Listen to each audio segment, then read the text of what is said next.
Hi, everyone. Welcome to the Factor Sense and Sensibility webinar. We will give people just about 60 seconds as I see people are still joining. So we'll get started in 1 minute.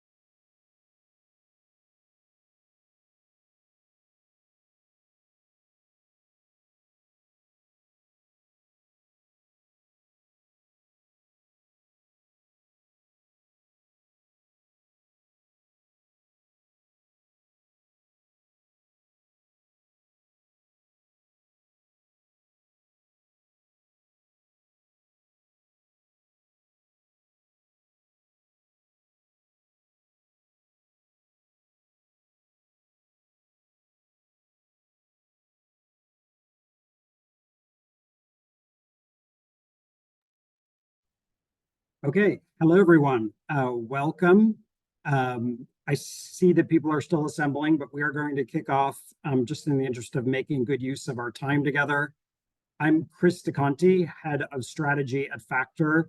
I'm very pleased to be moderating this webinar today with a great group of panelists, kind of oriented around part 2 of Sense and Sensibility, the white paper by Jae Um and Ed, whom you'll meet in a minute, and more broadly on the topic of the challenge of leadership presented by the opportunities around GenAI. I will very briefly introduce the panel. Many of you will be familiar with these folks, but for those of you who are not, Jae Um is founder and executive director of market insights company Six Parsecs. Hi, Jae. She is by any stretch one of the most sought after advisors on all things related to the legal industry. And I think has really made a brand for herself with razor sharp insight and a really great approach to storytelling, which is so important as we try to make sense of what's going on here. And she is, of course, a co-author of Sense and Sensibility. So thank you for joining us today, Jae. Happy to be here. Jae's co-author on the white paper is Ed Sohn, my great colleague, Factor's Global Head of Insight and Innovation. I don't think I can think of a person who has better sort of made a name for themselves as a pioneer and thought leader in this industry. As more than one person have pointed out to me, you know, he's sort of the place to go for leading thoughts on the impact of GenAI. He's somebody I really enjoy spending time with, and I'm sure you will as well. He also is the leader and primary facilitator of Factor's Sense Collective, our innovation community, about which more in a minute. And last and by no means least, we have Lydia Petrakis. Lydia is Senior Corporate Counsel and Digital Strategist at Microsoft, really dedicated to driving industry-leading innovation as she works to shape the future of Microsoft's legal practice. She serves as a strategist, change agent, driver of change, storyteller, ambassador, all about advancing digital and AI transformation in legal at Microsoft. Thanks a lot for joining us today, Lydia.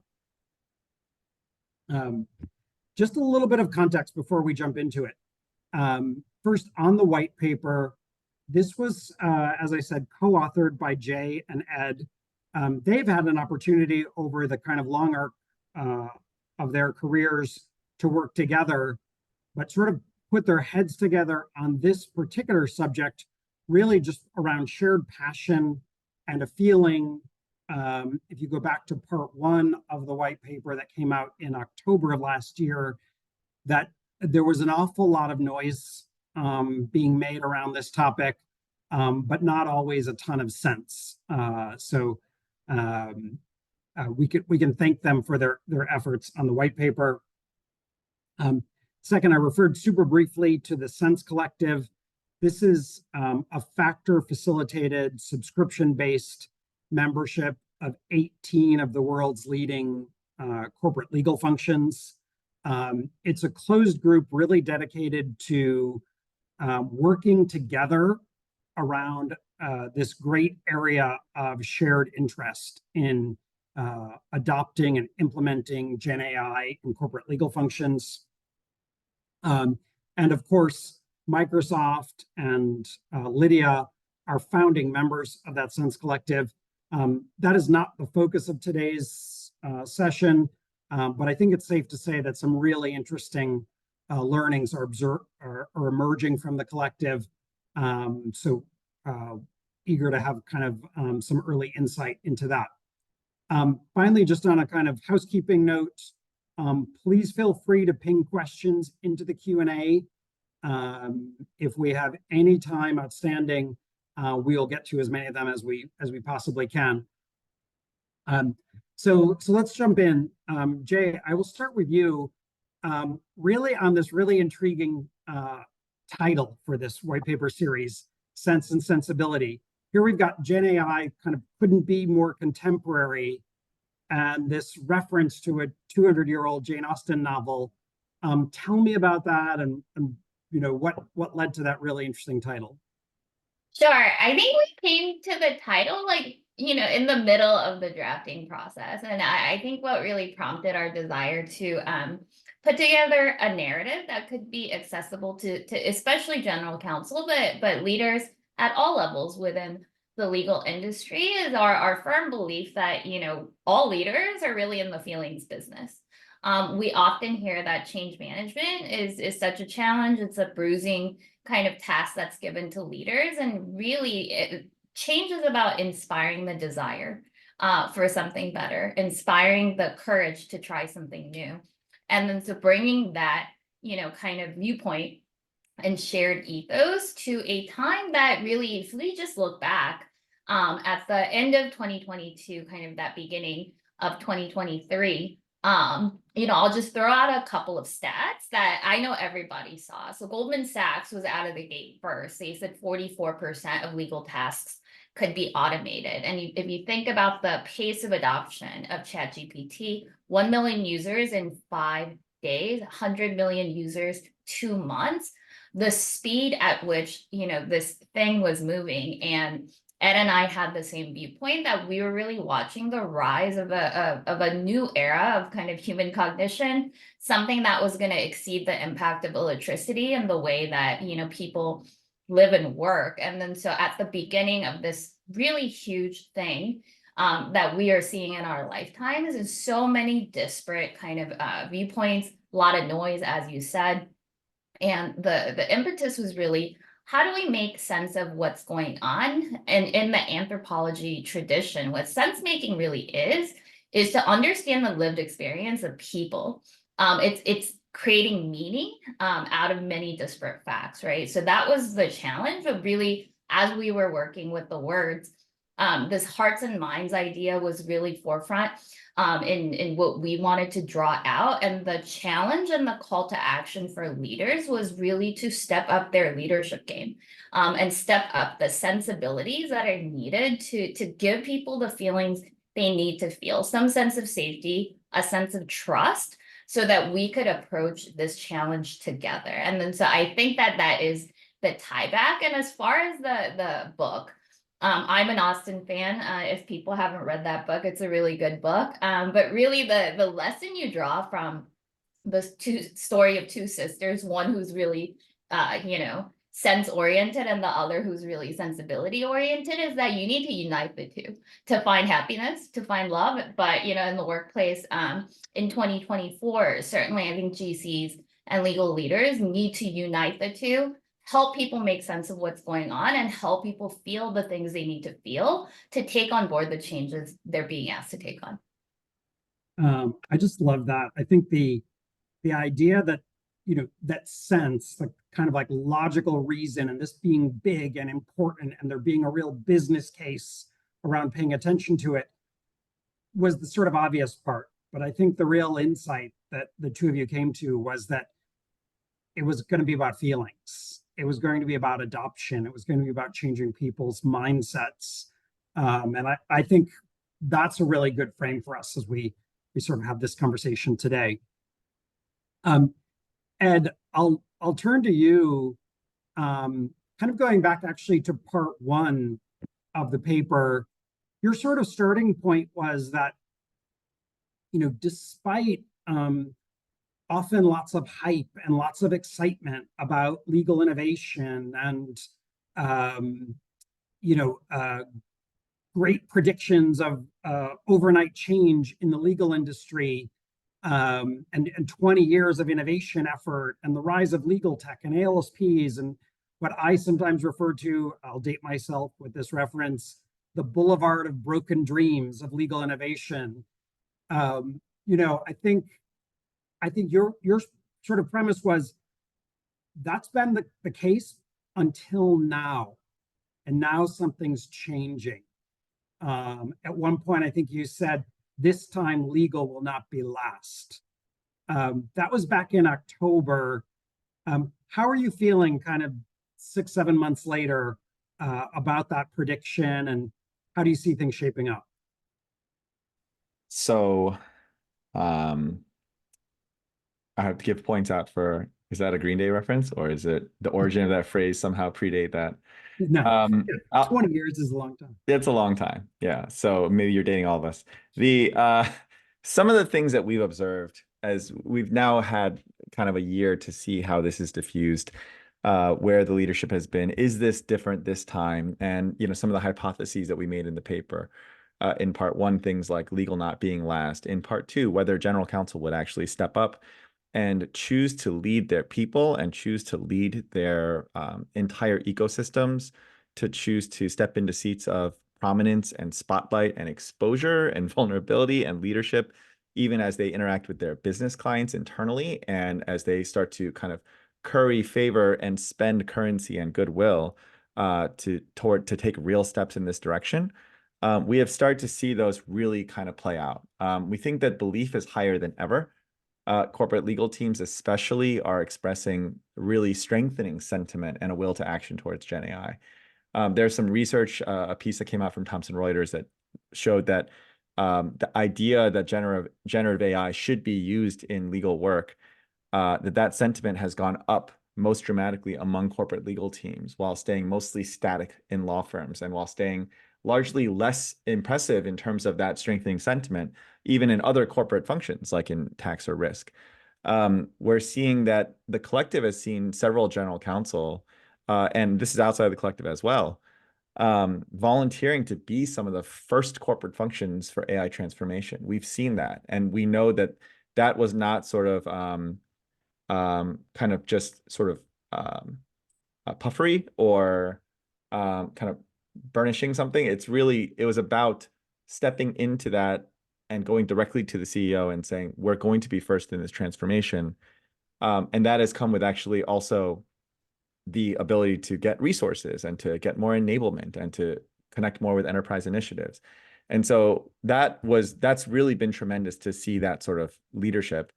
And then obviously, like something like the Sense Collective has had unbelievably high interest. And so we see a really great strengthening sentiment and will to action there as well. We also see that there has been enablement in ways that are different than previous generations of legal technology and innovation and process and whatnot.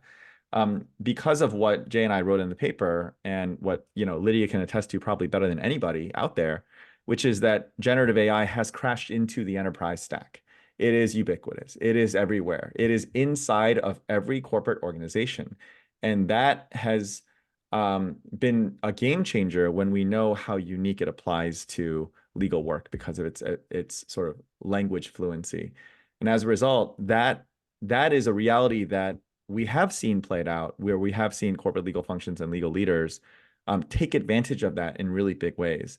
We're seeing sort of two schools of thought beginning to form. One that is continuing to deepen partnerships and actually challenge more outside suppliers like law firms and legal tech providers to say, where's the Gen AI? We want to see it, where we need to collaborate with this.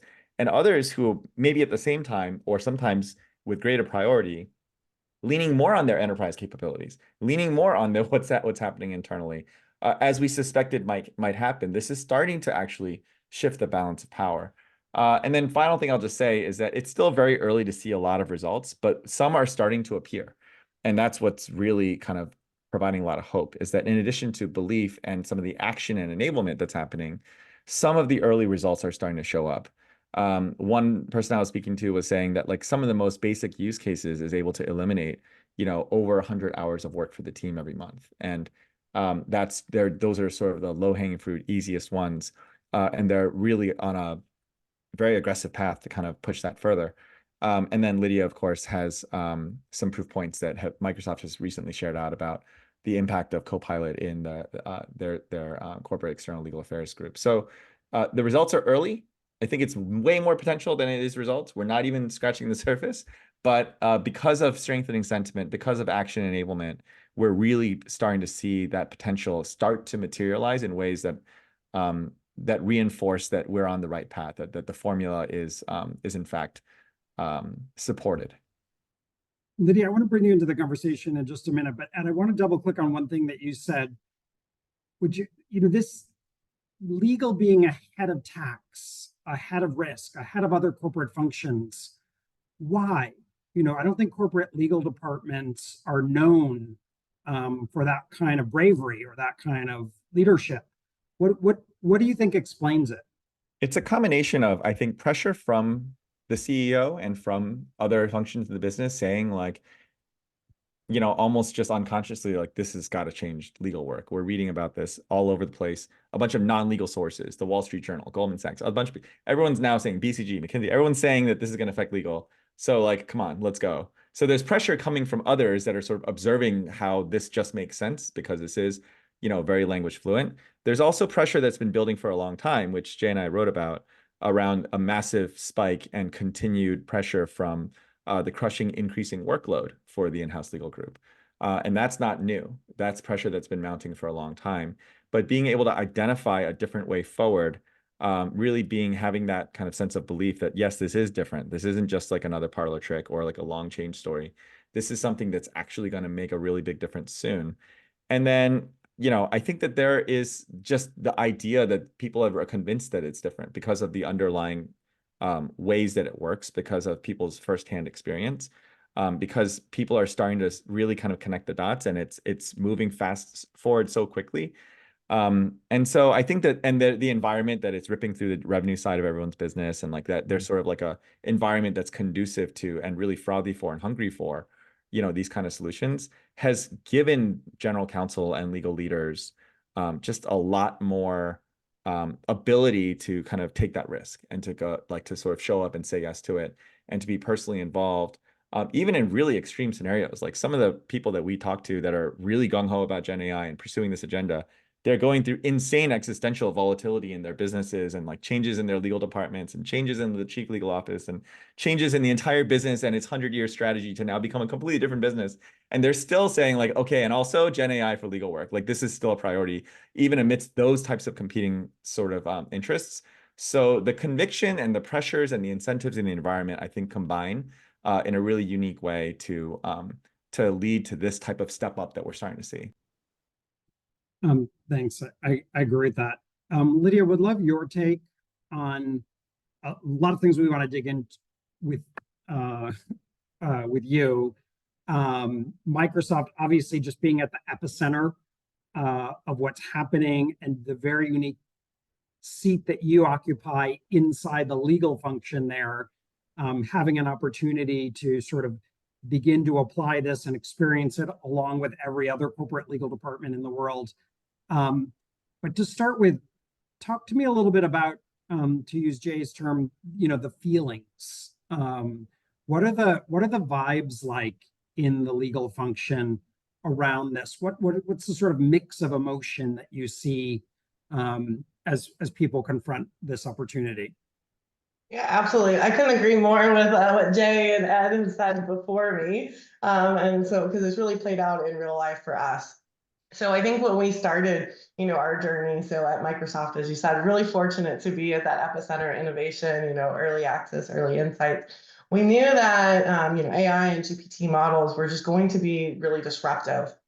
And so there was a lot of excitement when you heard about it, but we knew that we needed to focus on bringing tangible scenarios to life for people to really start understanding what it is, understand how it could impact their day and their job, from everything from productivity and happy, positive improvements to also thinking about, how it could impact them in other ways, and really understand all the feelings that our people were going to go through. So, we leaned in really early and started with experimentation. So we're fortunate we have a group inside our AI for Good team that actually was able to help us stand up a lab where we could go in and safely explore, experiment, type in questions with our own confidential information, and really start to see what is possible, the art of the possible. And that just continued to drive excitement. So I'd say, like, following the themes of Jae and Ed, this is GenAI is for legal is something that we've never seen before. It's so ripe for our use cases, and there's potential to really impact the day-to-day tasks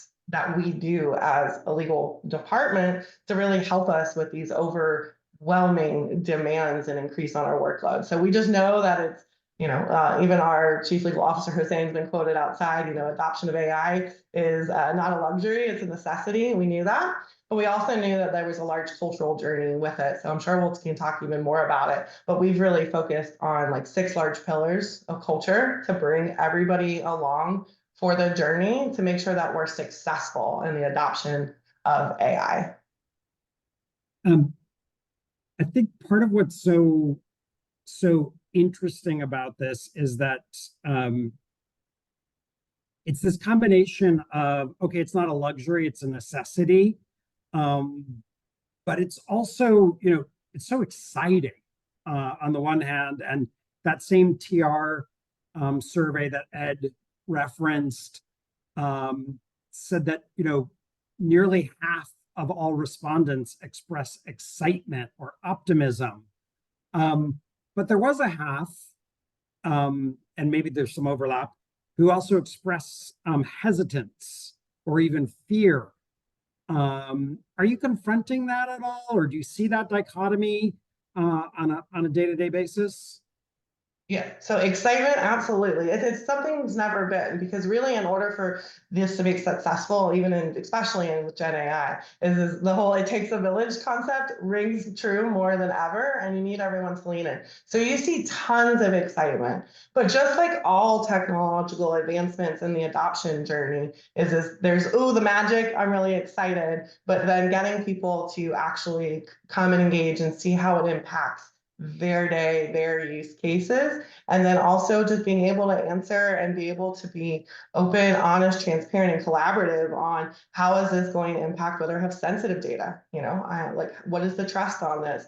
What is the transparency? How am I going to maintain, privilege? Where is the security, the permissions? And so there's also that, as well as helping people understand how it relates to their job. So our goal is not to replace a human, but it is to augment, it is to accelerate our human capacity and capability. So lawyers, attorneys, paralegals, everyone in the legal industry, we can help automate tasks. We can systemically transform business processes to eliminate those routine, day-to-day automated tasks where people can really focus on what is most impactful, what's most complex, why you went to law school in the first place. So there is always those waves of journeys, but I see more and more excitement, willing to lean in, and curiosity as long as we do our cultural pieces. And we are fortunate to have really strong leaders that help lean in for that culture. Yeah, I'm going to circle back to the culture topic in a second, but you use the word trust, and it's something that was covered pretty extensively in the white paper. Jed, I'd love to ask you, the white paper makes the point around the importance of leadership, but it double clicks even more specifically into trust. And you use this great phrase that trust is earned in drips and lost in buckets. Talk a little bit about that and the role it plays as we see this play out. Sure. I think there's many inputs to kind of this idea that trust is paramount in the Gen AI challenge for leaders. And part of that is because it's not going to be a non-factor. It's definitely going to be a factor, no pun intended, on a factor webinar. I think that much is quite obvious to anybody who's kind of reading the coverage. But if you think about the average worker, who's overwhelmed, stretched very thin, kind of working on their day-to-day tasks, it's hard to reconcile like the noise that they're hearing and then to actually connect that to what they're being asked to do today, what it means for them, in the next 6 months, in the next year, how it affects their, KPIs, their measurements, how they're evaluated. And so bringing all of that together, there's a need for leaders to engage in storytelling, as that is probably one of the most important skills going into it. But if you think about that dialogue between the storyteller and the audience, trust is really paramount for people to see Gen AI as a solution to the pain. What is the promise of Gen AI, or is it a threat to me? This theory of lawyer displacement has something that has plagued legal innovation for as long as I've been in the change business, right? This idea that technology is meant to displace my hours, my value, my existence in this enterprise. I think that is really like a fear that we have to confront and we have to assuage as leaders. But in order to do that, they have to believe you. They have to believe in your intent, they have to believe in your commitment, and they have to believe that the organization is going to support, enable, and empower them to enter this new era and a different way of working, right? But coming at it from a completely, kind of different altitude is really, really important for leaders to recognize that we are operating in a global trust deficit. So if you just look back on our collective lived experience the last 5 years, there's a lot going on in the world. If you look at kind of the history of maybe corporate trust in corporations, trust in governments, that has been decreasing for the last 20 years. And then you think about kind of the tensions, the insecurities, the fears, the anxieties people absorb in their day-to-day, and whether or not we talk about it at the all hands meeting, people are bringing that to the workplace, right? That is a lens through which they process and filter things. And then so I think it's extremely important for leaders to understand that trust building is an affirmative, like proactive exercise that they must take on. That's something that they need to keep in the forefront of their minds as they communicate anything.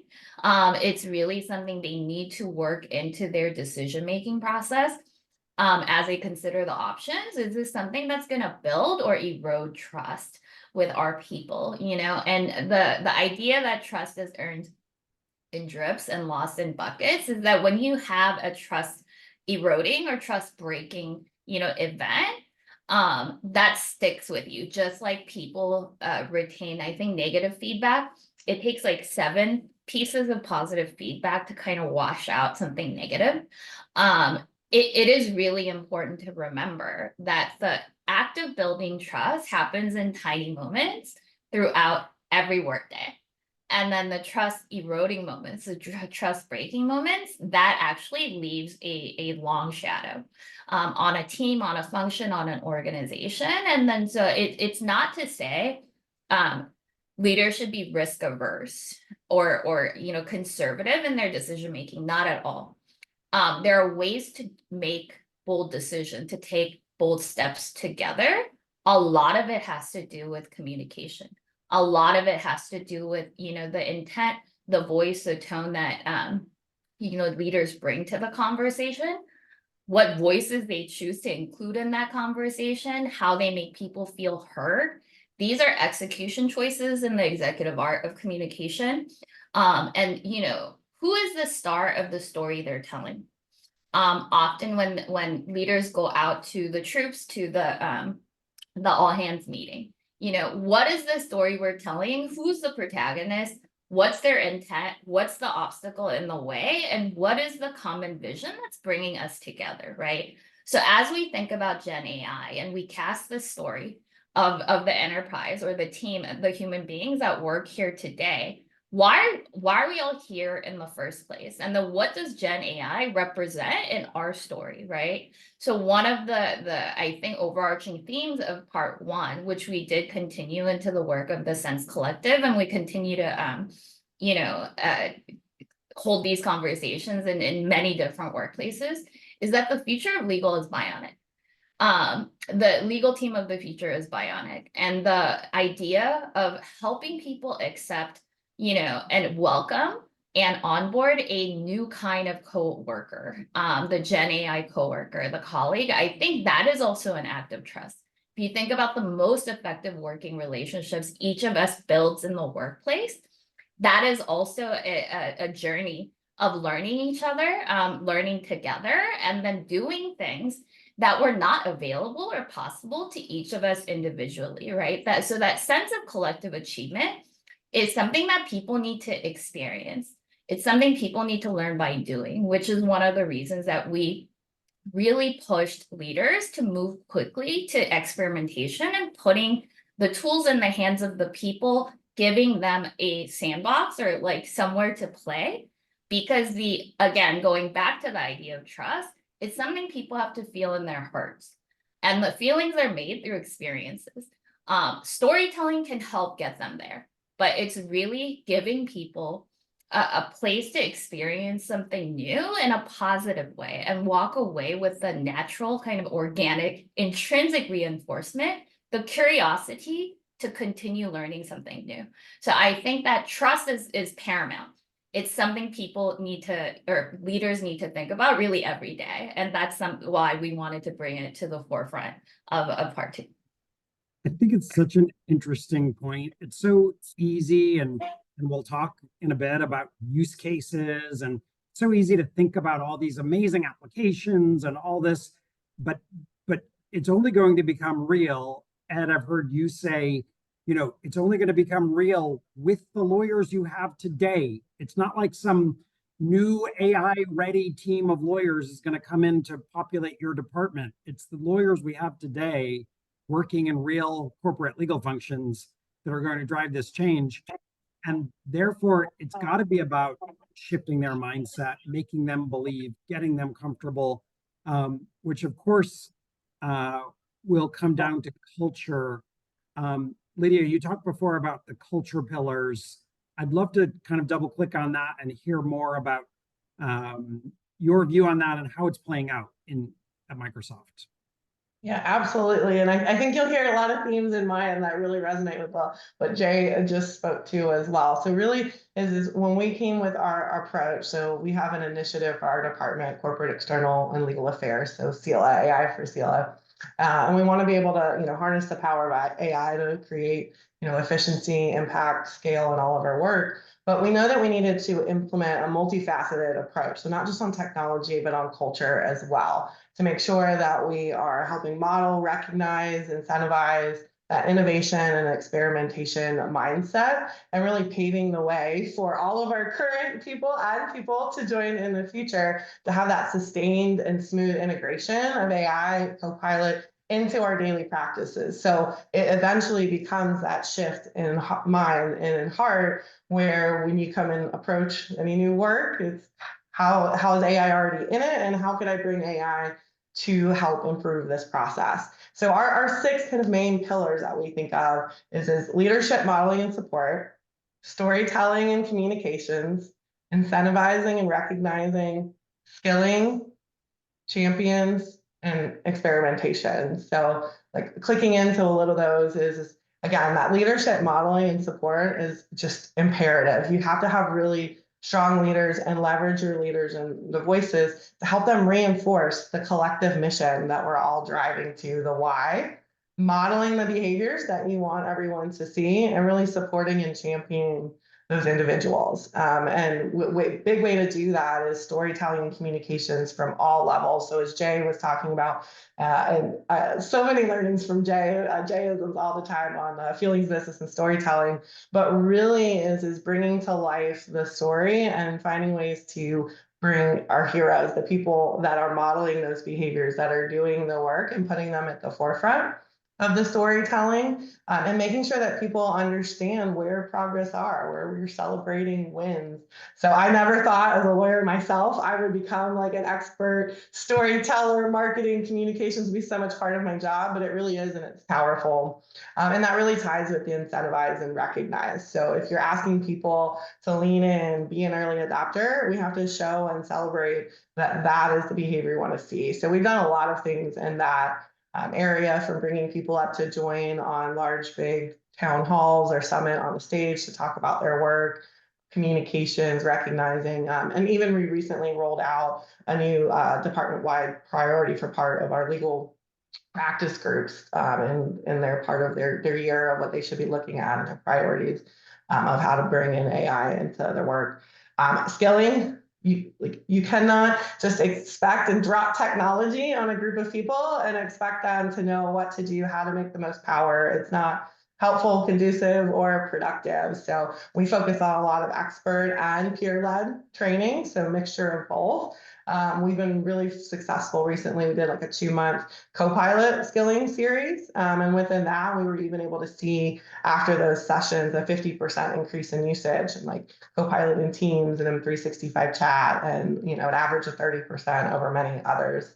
And then champions, these are people to celebrate, to empower, to motivate. So we have a community called AI for Catalyst, I think champions, but really it's a diverse group of about 40 people that represent every practice groups, and they have opportunities to be influencers and leaders and really help drive at the local level and bringing information back. And so we are using that champion community to really help drive a lot of our culture. So those are some of the top tips that I would say on culture. Really useful. And Ed, I think you've also are kind of sitting in a really interesting spot these days in your role in the Sense Collective, where you get to work with lots of departments who have really taken up this challenge, dive into it headfirst with them. What are you sort of seeing in terms of early learnings, or what's sort of differentiating those who are making more progress than others, or conversely, what are the obstacles that you're seeing people get hung up on? I think that there's a commitment to leadership and culture that's starting to emerge. It's not perfect. It's not the kind of knights in shining armor at the vanguard leading everything into like a world of absolutely kind of flawless leadership with great followership and cultural kind of presence. But there's a lot of really good and different ways that leaders are starting to recognize that this is about an investment into people, that this is about how they can not only set a direction for their team and make decisions and enable, but how they look back at their group and make sure that the team is following them into a future state of new and strange ways of working, that is a commitment that people are making. I think that I am still hearing in different forums, it's like, well, they're going to have to do it. They're going to be forced to do it. Like this we can't avoid it. It's a reality. And that is not false. I think that something that came out of like a GenPack study recently sort of says that there's like a 2-year time frame to get this right, and then that's it. Like the world explodes or whatever if you don't. And so like I think that there is a sense of urgency. There's no question about that.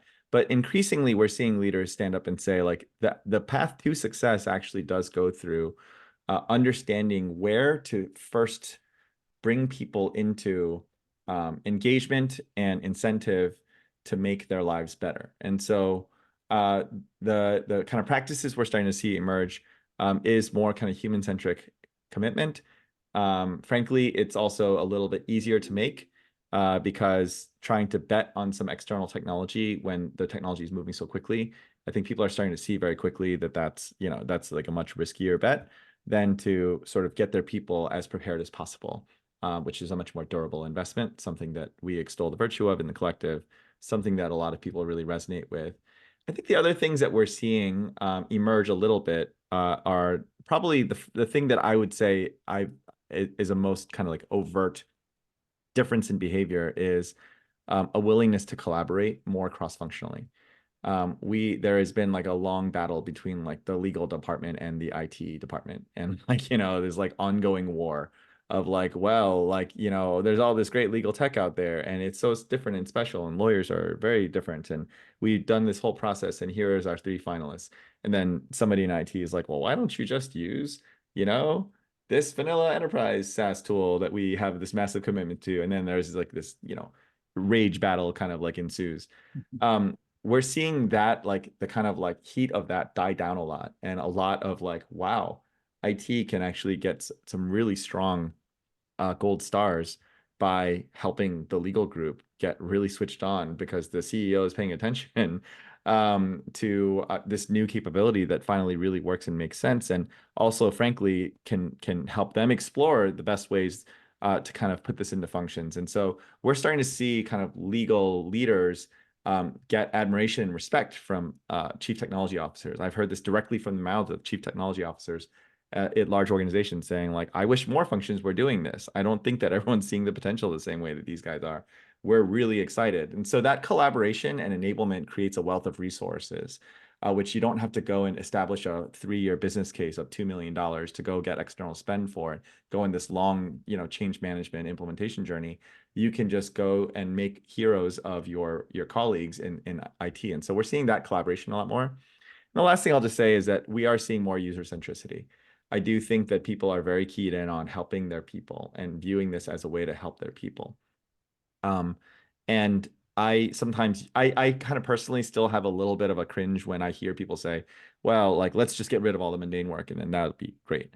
It's like, yes, but, you know, AI is capable of way more than that. It's like, have you ever done strategic thought partnership with AI? It's surprisingly amazing at it. Like, it's, do not like put a ceiling or cap or limit what AI can do today if you were to not bring a preconceived notion of its limits. And so I get like a little like fired up about it.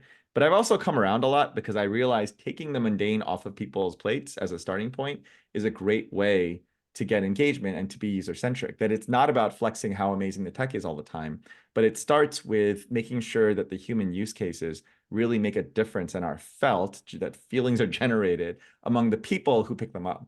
And so in that vein, I'm totally on board with that kind of like positioning, not because it doesn't maximize or not because that's the maximum potential of the tech, far from it, way far from it, but because it is the path that wins over and creates leadership for and space for humans to really engage with it in a positive way. And I think that this is something we've seen other general counsel and legal leaders start to figure out, is that this is something that they want to position that helps people with their problems.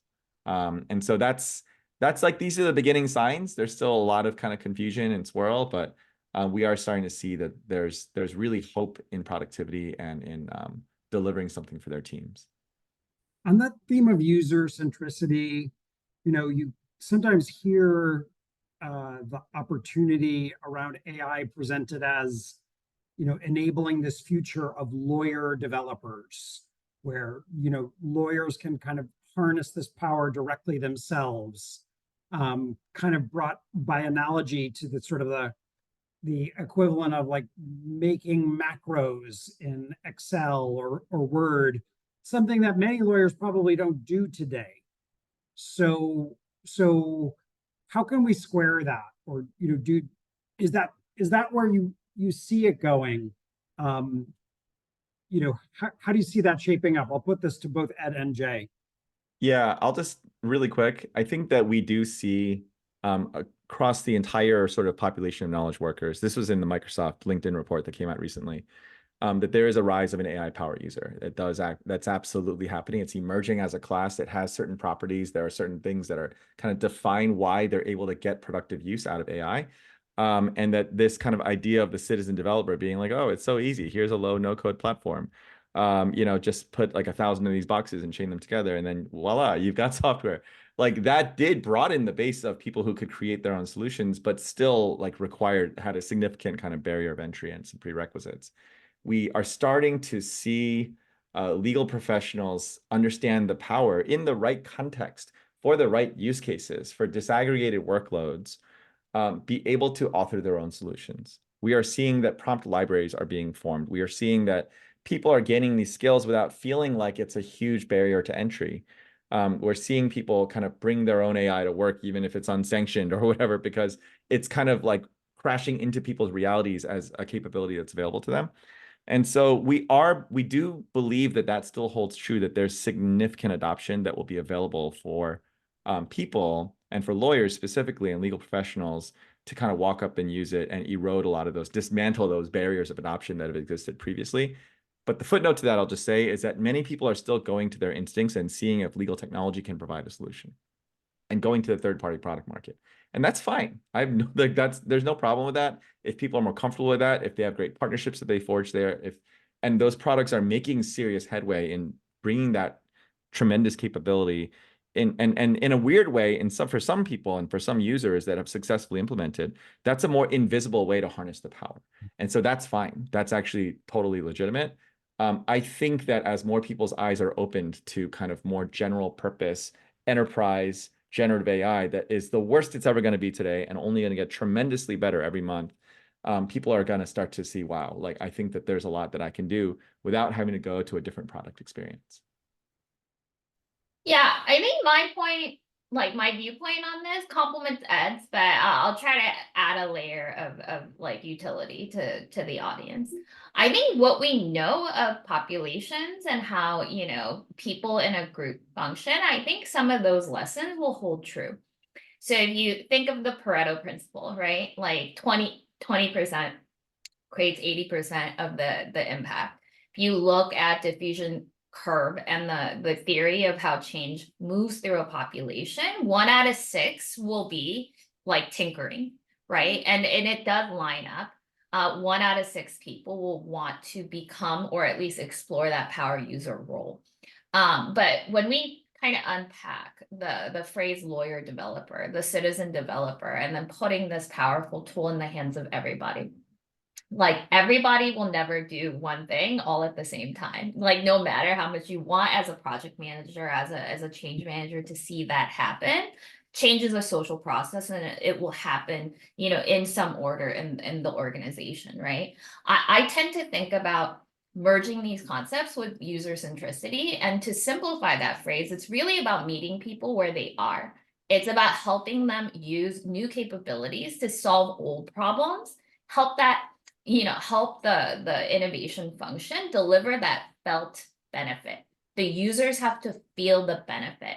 And the way to kind of push change along the diffusion curve, get the first out of the 6 people, get the next 2, get the next 2. It really is threading a journey together of felt benefits, right?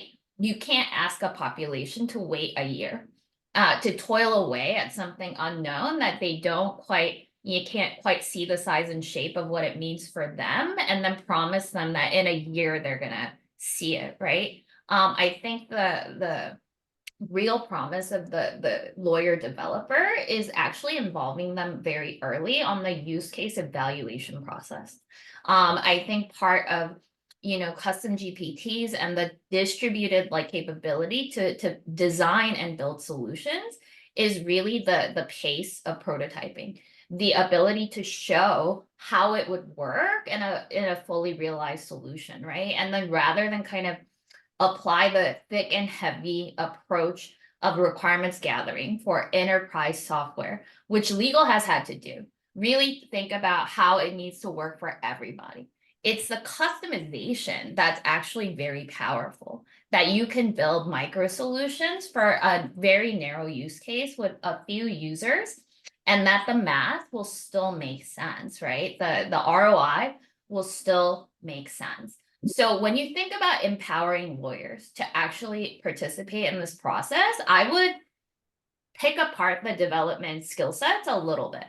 I think we need to enable lawyers to be better delegators and to be better at the decomposition of the work they're doing, and to ask for an assistance.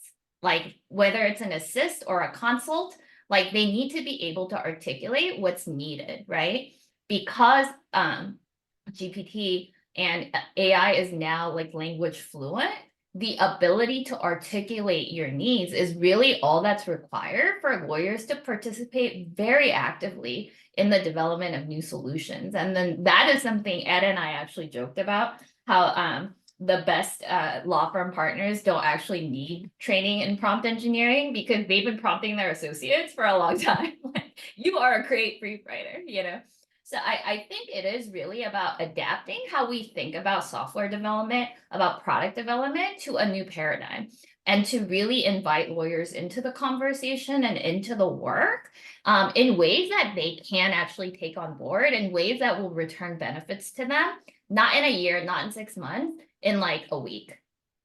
Yeah, as we that's kind of perfect segue into what I've been dying to ask Lydia about, which is that LinkedIn post recently that Ed referred to about the sort of controlled experiment that you ran in your department, kind of getting to what are the benefits today. Yes, as Ed said, it will never be as bad as it is today.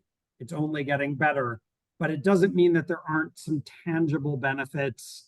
Can you talk a little bit about that experiment and what you found and what it's sort of driven inside the culture at Microsoft? Yeah, absolutely. And, kind of really just continuing off some of those last things that you said, Jay, it ties in really well.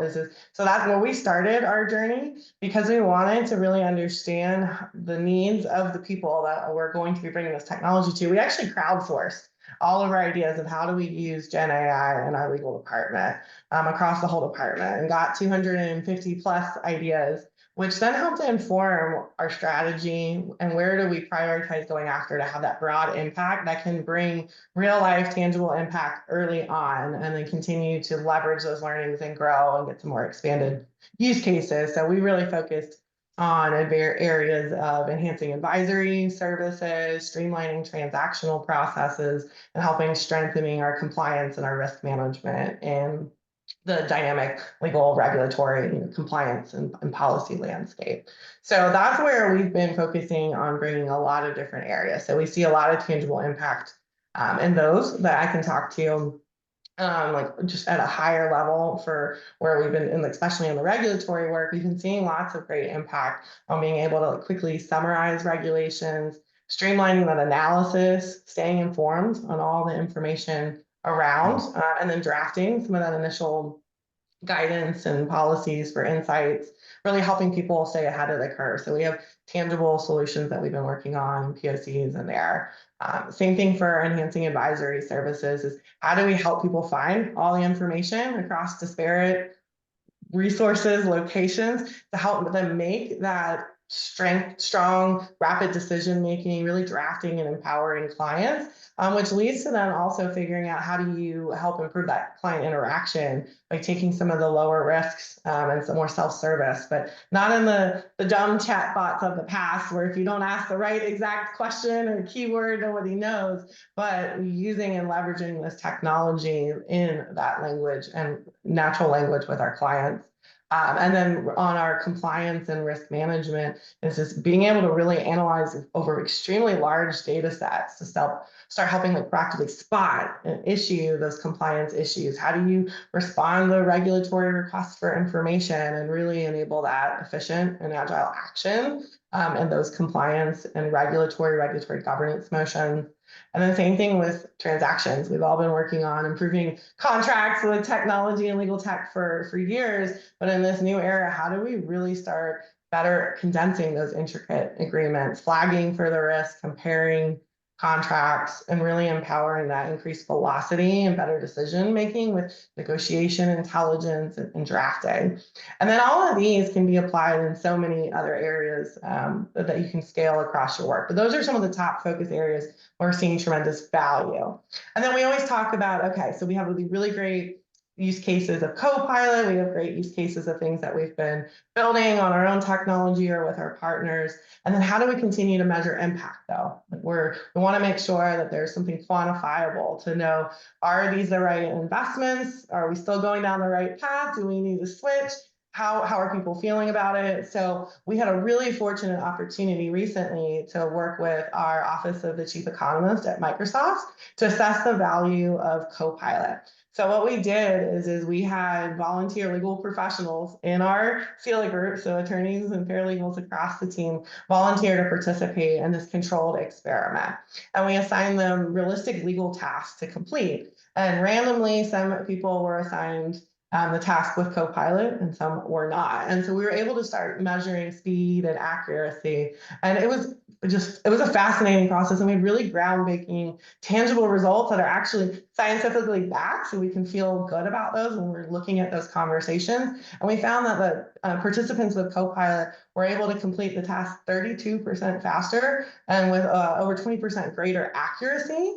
And just to give you a flavor, happy to share the link where you can read all the details. But we even were able to understand is that over 87% felt that Copilot helped them make them more productive, helped them get up to speed on a new regulation faster. Over 81% agreed that it helped them summarize that new law or regulation. And we also have some statistics on completing RFIs or issue spottings and compliance in an executive speech. So I encourage you to check it out. But it's been really powerful for us to continue to reinforce the value in what we have been doing and inform the future. And so I hope it's valuable for others that are navigating these conversations in their own department.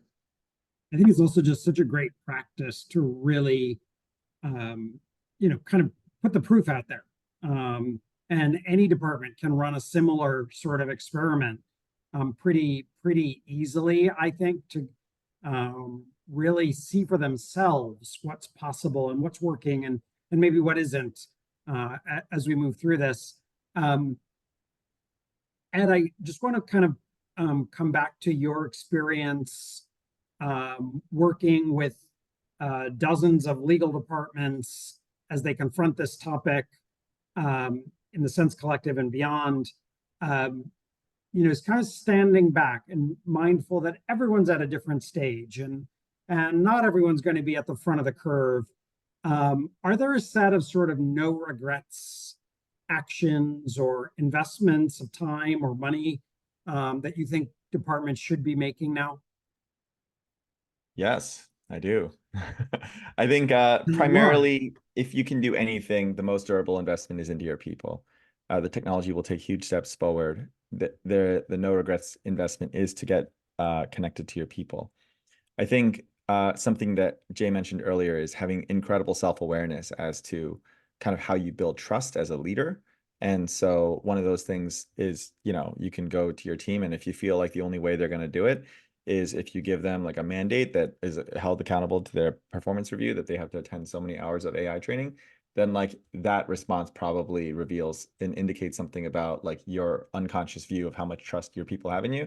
You have to identify the ways that will create this sense of professional development. We've seen some GCs kind of really frame it that way.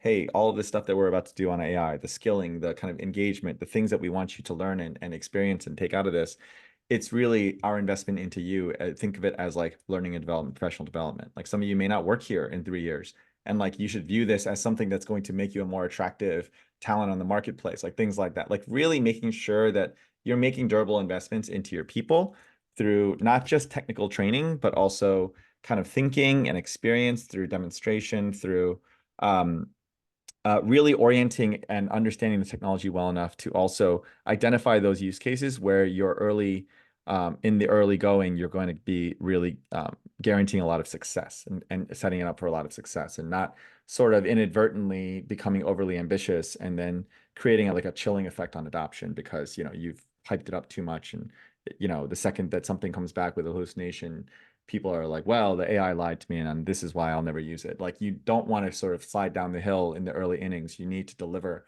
on things that are truly generative in nature and really can create real utility and value for people's day-to-day. So investing in your people is most important. And then kind of I'm just echoing what Lydia said, so I'll cut it short. Storytelling is crucial because what storytelling does is that it amplifies social proof.